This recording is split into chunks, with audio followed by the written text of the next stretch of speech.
No quadro Check-up no rádio de hoje, com o Dr. Belício Neto, médico geriatra, vamos abordar um tema de extrema importância e relevância para a nossa sociedade, que é a depressão em idosos. À medida que a população envelhece, é crucial estarmos atentos à saúde mental dos mais velhos, pois a depressão pode manifestar-se de forma sutis e muitas vezes é negligenciada. Dr. Belício, seja bem-vindo aqui ao nosso Panorama 95, bom dia. Bom dia, Marcos, bom dia, Geraldo, bom dia a todos os nossos ouvintes.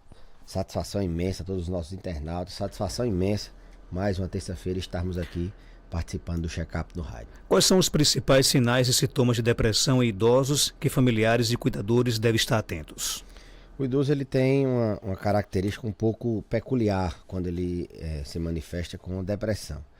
Inclusive, muitas vezes a gente dá esse diagnóstico e a família fica um pouco confusa, fica um pouco sem entender no primeiro momento, o próprio paciente também fica sem entender no primeiro momento, porque ele tem sintomas um pouco diferentes, né?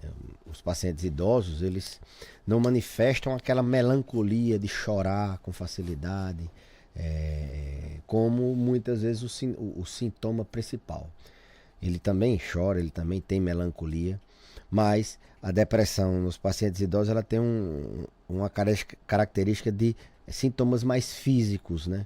Ele é aquele paciente que ele se manifesta muito mais com uma dor no peito que não passa, ele se manifesta com a famosa gastrite nervosa, com a dor no estômago, as dores ósseas, osteomusculares, elas não têm uma característica tão específica, então o idoso ele tem essa característica de ter sintomas físicos, sintomas que a gente diz somáticos. Também se apresenta de uma maneira que tende a levar ele para um certo isolamento, e isso passa às vezes despercebido pela família. Ele começa a não querer mais fazer o que ele fazia antes, como por exemplo, fica desanimado para fazer aquela atividade física que ele fazia, não tem mais aquela motivação de visitar os parentes, aquilo que ele gostava de fazer passa até despercebido pela família e muitas vezes é subestimado pelo próprio paciente. Ele acha que não, estou ficando velho, já não sou mais a mesma pessoa. Lugar eles dizem, né, estigmatizam que lugar de velho é em casa, não é para sair, então eles ficam um pouco isolados.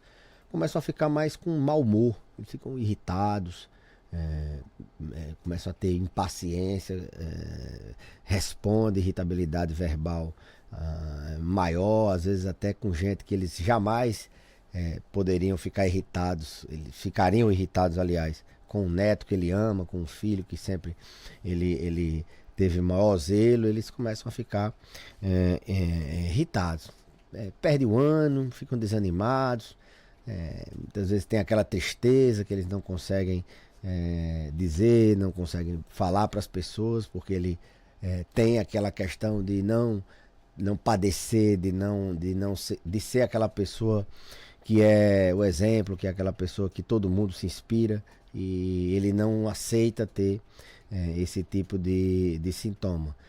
Mas as famílias devem estar atentas, porque a depressão ela não só é um risco pelo risco de suicídio, mas ela tem uma cascata de consequências muito além do transtorno depressivo maior. O paciente com depressão, ele, como eu falei, ele não se engaja para fazer uma atividade física, ele não tem ânimo para seguir, motivação para seguir um determinado tratamento de uma doença crônica, uma diabetes, uma hipertensão, ele não tem a mesma motivação para tomar os remédios direitinho, para frequentemente visitar a unidade de saúde, o médico da sua confiança, fazer os exames que precisa fazer. Ele começa a ficar mais, como a gente diz aqui na nossa região, fica mais ronceiro para aderir ao tratamento. Então a depressão ela tem consequências em outros aspectos. O paciente começa a descompensar a doença cardíaca, começa a sair do prumo a questão do diabetes, começa a descompensar doenças em outros órgãos, em outros sistemas. Isso em pacientes idosos é muito complicado, porque eles já têm uma reserva fisiológica, ou seja, eles já são mais vulneráveis a internar, a sair daquele fluxo de controle de uma doença, por exemplo, sair do controle de uma doença que está ali milimetricamente medicada, que qualquer falta de um medicamento ele pode chegar aí para o hospital. Então tem essas consequências indiretas também. Isso é o que mais ou menos a gente tem que reforçar para que as famílias fiquem atentas. Ele deixou de estar mais conversando menos, aliás, ele está conversando menos, ele não está mais se socializando, não está mais se engajando em atividades que antes ele se engajava, mais irritado. Não espere só o choro, a melancolia não, porque ele muitas vezes ele está afetado pela doença e a gente tende a subestimar. É melhor estar atento e levar essa pessoa para uma assistência à saúde. A depressão em idosos, ela pode ser confundida com outros problemas de saúde? Como distinguir se um quadro de apatia ou cansaço é realmente depressão ou uma consequência de outras condições? Pois bem, excelente pergunta. A depressão em idosos, ela causa, como eu falei, um desânimo. É um desânimo físico também. Ele fica fadigado com qualquer coisa e ela causa uma espécie de que é muito difícil da gente distinguir o sintoma de apatia com o próprio isolamento social, o próprio isolamento do paciente. A apatia, Marcos, é o sintoma que o paciente tem quando ele não tem mais aquele sentimento, ele perde os sentimentos. A alegria tanto faz, a tristeza tanto faz. Eu sempre digo, olha, tanto faz ele ganhar na Mega Sena, como perder um parente próximo, ele não tem a indiferença, assim, vamos dizer. E isso pode ser confundido com o sintoma de isolamento social, com o sintoma de desânimo, de depressão. Exatamente. De depressão pode ser confundido com um sintoma característico do curso de uma demência de Alzheimer, que é a apatia. Então, duas doenças que podem estar assim, sendo confundidas uma com a outra é a depressão e o Alzheimer, e as demências em geral.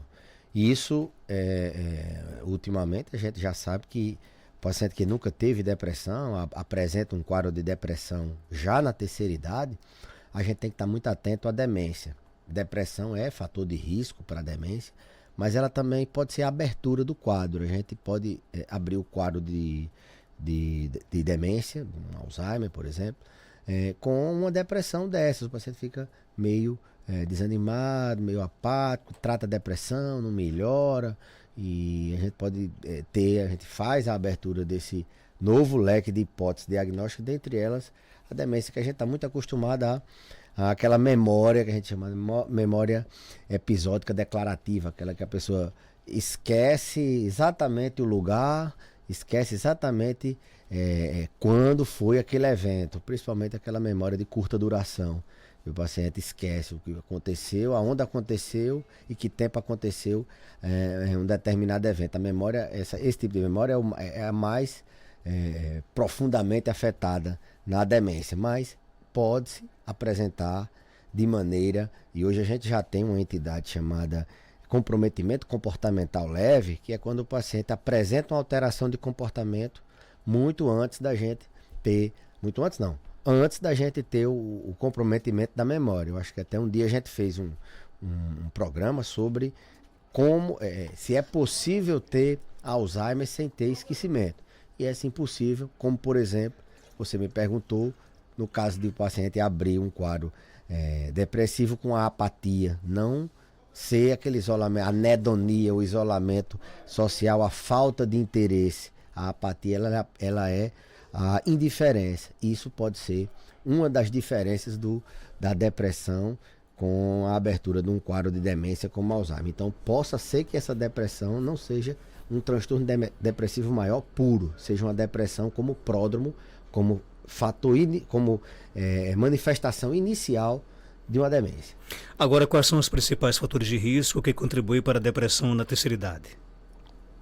Os idosos, eles têm alguns fatores de risco um pouco diferentes do adulto jovem, como por exemplo a proximidade da morte. Ele tem pessoas próximas que estão falecendo, é um amigo, é um primo, é uma pessoa, ele tem mais proximidade da morte e ele tem pessoas próximas. Então, o fator de risco, ele sabe que ele está mais próximo, então, é um fator de risco para depressão.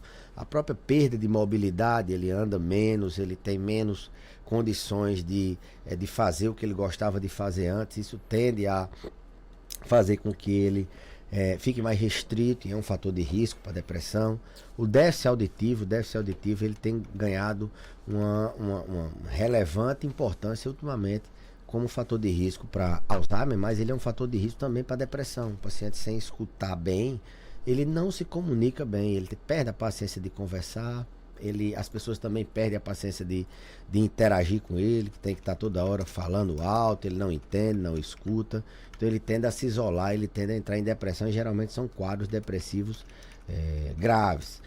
A intergeracionalidade, Marcos, tem gerado também fatores para que esses pacientes entrem em depressão. O que é isso? Várias gerações dentro de uma mesma casa. Ele tem hoje que se preocupar com o bisneto, né, que mora dentro da mesma casa que ele. Antigamente, essas pessoas saíam, cada um procurava a sua vida. Hoje tem mais essa intergeracionalidade dentro de casa. As redes sociais também trazem notícias, deixam ele mais atento, angustiado com notícias, até mesmo da própria família, sem falar nos fatores clássicos, né? Fatores de risco clássicos, que é a genética. Ele tem na família, doutor, sou de uma família nervosa, sou de uma família que todo mundo tem depressão.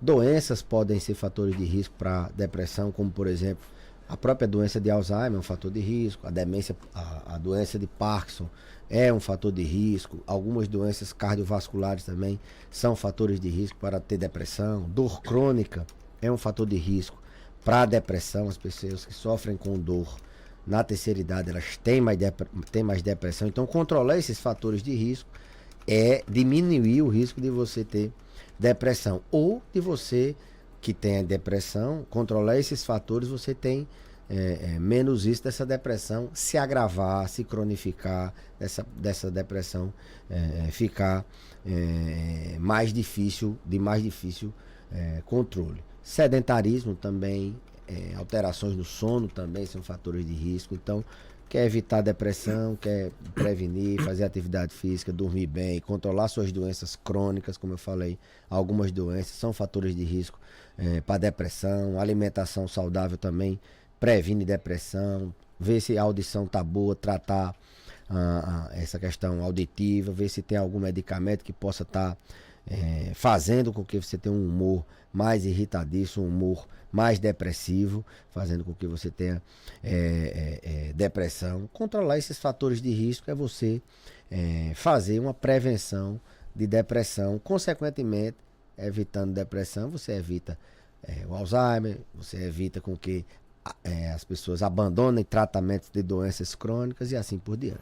Falar agora do tratamento, né? Como é que o tratamento da depressão em idosos difere do tratamento em pessoas mais jovens? Quais são as opções de tratamento mais eficazes e seguras para essa faixa etária? Bem, na geriatria a gente tem um princípio de sempre que a gente puder usar uma estratégia não medicamentosa, a gente usar, porque esse paciente potencialmente ele tem maior risco de usar outros medicamentos, e os medicamentos, eles quando interagem, eles podem interagir e trazer sintomas deletérios. Além disso, os idosos são mais vulneráveis a reações adversas aos medicamentos. Então a gente tende a preferir, a gente tende a pesar mais a mão na questão não medicamentosa, como por exemplo, numa depressão leve, a gente tender a ir para psicoterapia, orientar o paciente a fazer um acompanhamento com terapia, com psicólogo, com qualquer outro terapeuta psiquiatra e assim por diante, fazer terapias para que ele possa não necessitar de remédio. Mas a gente não se furta quando eu julgar que o paciente necessita de tratamento, a gente usar sim medicamentos. Que esses medicamentos eles devem ser pensados com algumas esses medicamentos eles devem ser pensados com alguns critérios. Por exemplo, se o paciente já teve depressão no passado e se deu com medicamento, aquele medicamento naquela faixa etária que ele está atualmente pode ser iniciado, a gente tende a usar, aquele medicamento para evitar que ele tenha efeito adverso. Tem que levar em consideração as comorbidades dele. É um paciente que tem diabetes, hipertensão, osteoporose. Então a gente tem que usar um antidepressivo ajustado para essas condições crônicas dele. É um paciente, e a gente tem muito cuidado no tratamento da depressão com medicamento, com as comorbidades. A gente tem sempre que pensar, é um princípio de prescrição na depressão, a gente pensar não só se esse paciente se beneficia só com tratamento não medicamentoso, se ele já tomou algum medicamento e a gente pode utilizar esse medicamento. A gente tem que afastar ideação suicida. Se ele está com alguma ideação suicida, a gente não pode iniciar o antidepressivo, geralmente, via de regra. Se ele não tem uma outra doença que não é só depressão, como por exemplo, é um paciente que tem um transtorno do humor bipolar, então você pode correr o risco dele fazer uma virada maníaca. Então você tem que ter certeza que aquilo é só depressão. E a escolha do antidepressivo, como eu falei, levar em consideração as comorbidades, levar em consideração os efeitos adversos. Muitas vezes a gente utiliza, Marcos, o efeito adverso daquele medicamento em benefício do paciente. Como por exemplo, é um paciente que tem depressão e não dorme bem. Então a gente vai utilizar um antidepressivo, preferir um antidepressivo que faça ele dormir e trate a depressão também. Embora a gente saiba que o sono pode ser consequência da depressão, e tratando a depressão, consequentemente ele vai dormir bem. Então, a gente também utiliza os efeitos adversos de medicamentos para beneficiar o paciente. É um paciente que não se alimenta bem. Na terceira idade, a gente se preocupa muito com a desnutrição. Então, a gente utiliza um medicamento que dê apetite, trata a depressão, mas que dê apetite. Então, temos esse diferencial no tratamento do idoso com depressão, nesse sentido de utilizar também o efeito adverso dos medicamentos para que a gente possa beneficiar ele. É o que a gente diz, fazer 2, 3 em um só, sempre pensando em minimizar o uso de muitos medicamentos, o risco da polifarmácia, e colocar esse paciente em risco de interações, em risco de efeitos adversos. Então, tratar a depressão em pacientes idosos, preferir tratamento não medicamentoso quando possível, não se furtar o tratamento medicamentoso com antidepressivo quando você julgar naquela depressão moderada a grave, quando você julgar que é necessário. Além disso, pensar nas comorbidades, qual é o antidepressivo que eu vou fazer. Esse antidepressivo, ele tem algum efeito deletério para o paciente, então, que tem essa comorbidade, essa diabetes, essa depressão, ou essa hipertensão. Então, tem que pensar na comorbidade e tem que pensar também se dá para fazer 2 em 1. Ao invés de passar um medicamento para ele dormir, outro para ele comer, e para todos os sintomas que estão relacionados também com a depressão, a gente pode usar o efeito adverso do medicamento, que é antidepressivo, para beneficiar o próprio paciente. Aqui no nosso WhatsApp, o Vitor pergunta: doutor Belísio, futuramente tem um risco de Alzheimer por tomar diazepam de uso contínuo? Hoje, isso é bem consistente, né? Os benzodiazepínicos, os medicamentos de receita azul, né? Agora, as drogas Z também, o Zolpidem é receita azul, mas os benzodiazepínicos classicamente têm efeitos, se usados a longo prazo, de quedas, os pacientes caem mais, e de alterações na cognição. Eles são fatores que diminuem a memória, assim, vamos dizer, do paciente. Não só a longo prazo, mas a curto prazo também. O paciente começa a tomar um benzodiazepínico, vai perceber que ele vai ter uma alteração, principalmente dessa memória,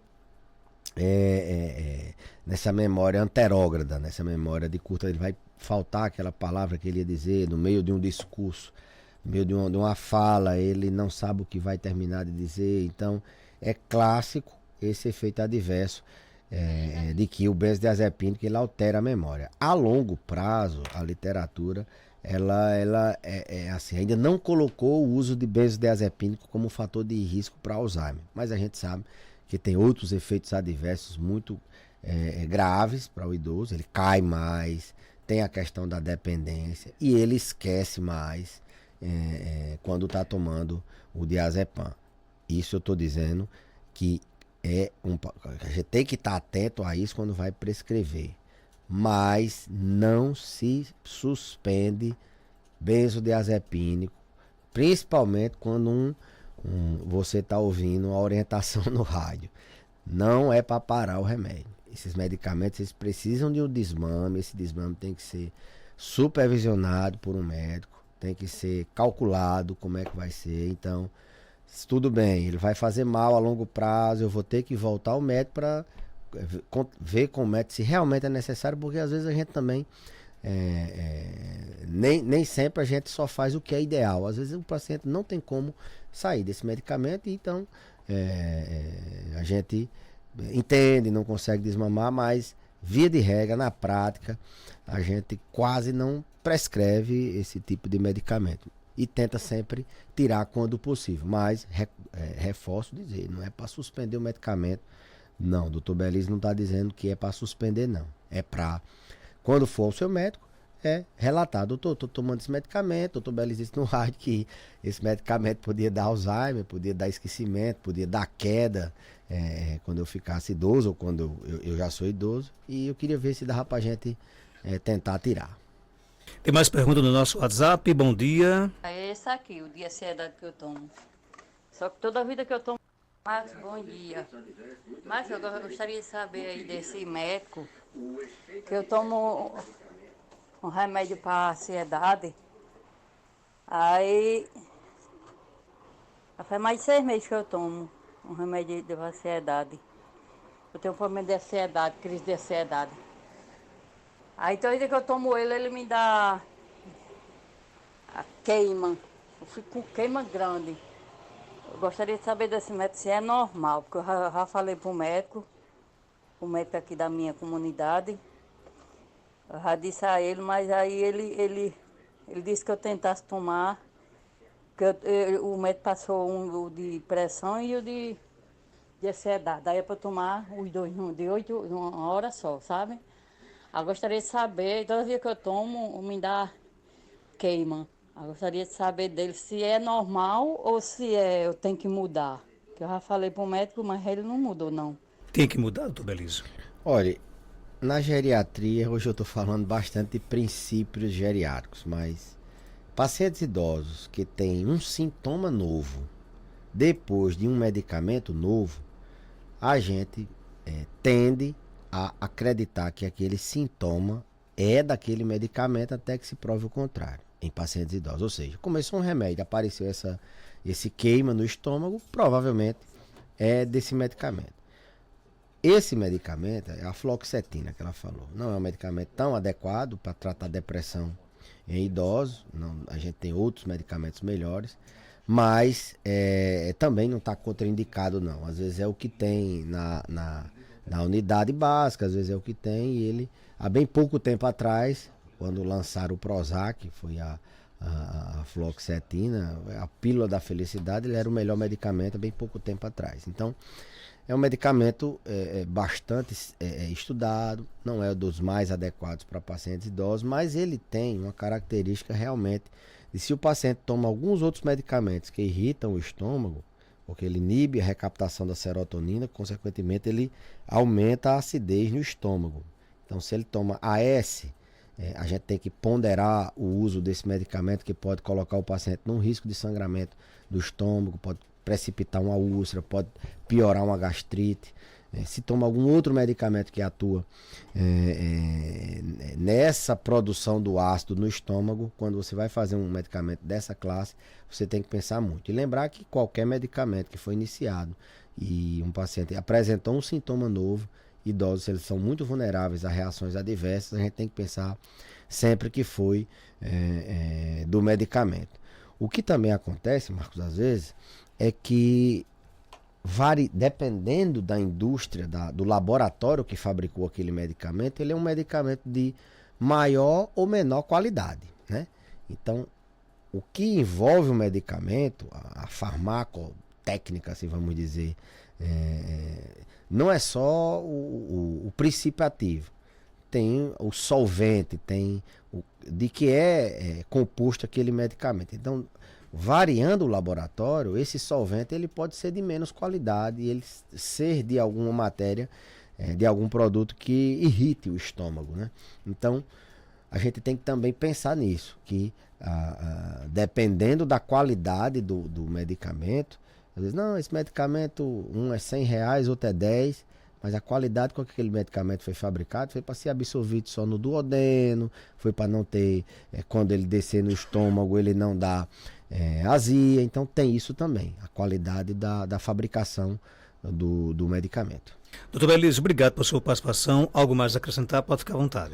Não, Marcos, só agradecer. Hoje tem alô, não, né? Mandar só um abraço aí para aquela turma lá do CESP, do grupo lá do futebol, legal, né? bacana, né? Turma choca daquele grupo lá, né? Estamos concentrados na Libertadores. Ninguém vai tirar a nossa concentração. Não, por enquanto a gente... Com um jogo a menos. Domingo é que a gente vai concentrar no futebol. Por enquanto, vamos esperar aí o Bolívar, estamos preocupados, dois desfalques importantíssimos, né? Nosso lateral e nosso ponto esquerda absoluto, título absoluto, Everton Cebolinha. Se machucaram, só vão voltar o próximo ano, mas estamos animados aí para jogar com o Bolívar quinta-feira no Maracanã. Saudações. 7h52, já já a gente volta.